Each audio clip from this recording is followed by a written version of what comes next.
Today marks the end of E3 2008, and over the last few days, we've brought you coverage of everything. Of course, it's not a competition, but people always want to know who won. Was it Microsoft with their upcoming system update, the casual gamer and all the new music games to rock out to, or the hardcore gamers who have countless new titles to look forward to? Well, when you frame it like that.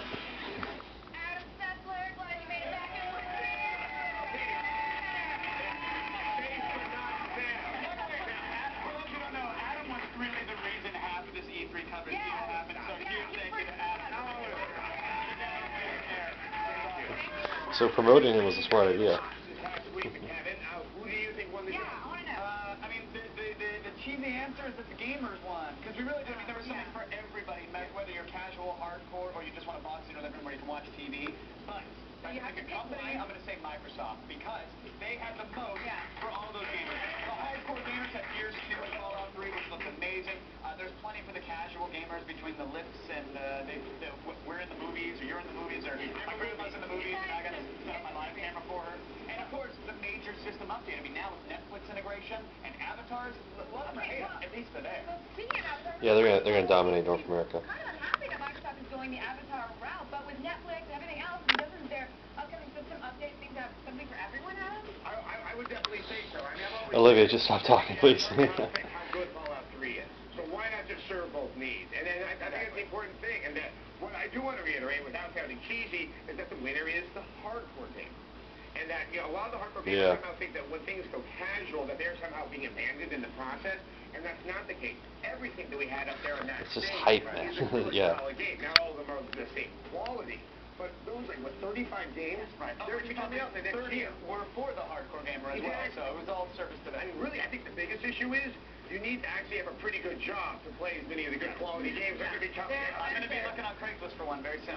Can't wait. I think that the casual games really stood out, like Lift, Rock Band 2, Wii Music, because they have those new features like being able to import your own songs, create your own tracks, which I think really gave those die-hard gamers what they've been craving. But also, with these kind of games, Olivia, stop talking. You know what you're saying. These games have great songs and to jam to. Yeah, I think people saw Wii Music and immediately their knee-jerk reaction, because they didn't see anything hardcore. The Nintendo press conference was to say, "This might not be for me. This is terrible. This is a toy." Yeah, you know what? It might be a toy, and you might have a lot of fun with it. So give it a try. It doesn't mean that there aren't more hardcore games out there. But what about you? What made your head explode? Why is like this weird trying to justify what they're trying to do? I think definitely way back on Monday, that was just Yes. really fun. It really was absolutely amazing. And Little Big Planet for me was just also like the fact that it's not just about a game; it's about creating a community. They can actually create for the games.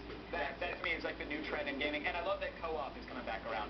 So glad to see more games going co-op. All right, you guys. This year's E3 has definitely been one to remember. That is it for E3. Well, that's the drive of the market. They realize it's part of the appeal of a lot of games now is the co-op, and you're shooting yourself in the foot if you have a game that doesn't have that.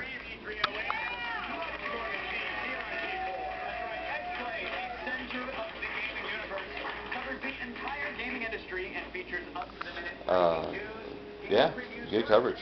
Good coverage. And I'm glad not a lot of repeats either. So just showed us a little bit of everything. And still, a few the things under the radar, things you aren't hearing about, which I wish I was more expanded. But just try to show us the things that we don't hear about, that aren't hype. But yeah, make sure that they're decent and good and interesting. So, but yeah, it's good games. So I would have said.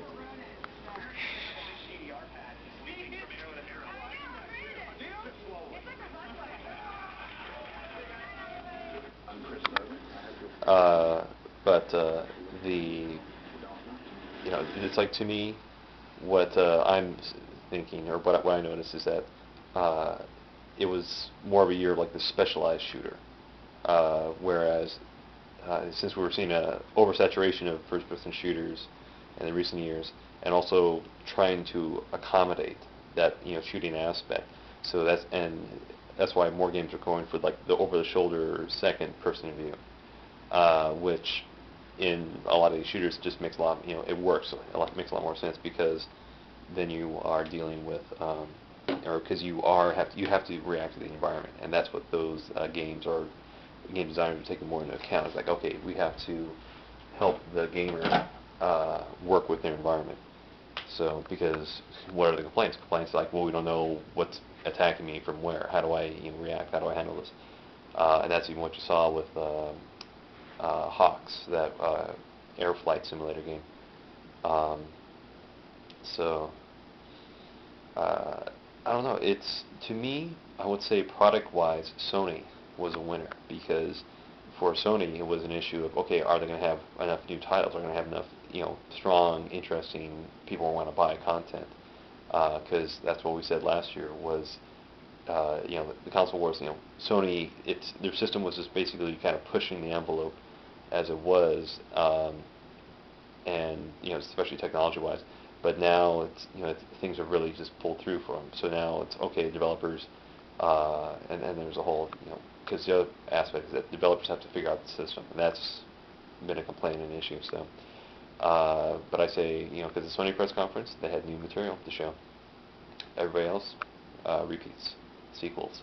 So, but yeah, good broad range, and good reason to own all three consoles in a way. So, but it also showed that Sony was not down and out, knocked out, you could say.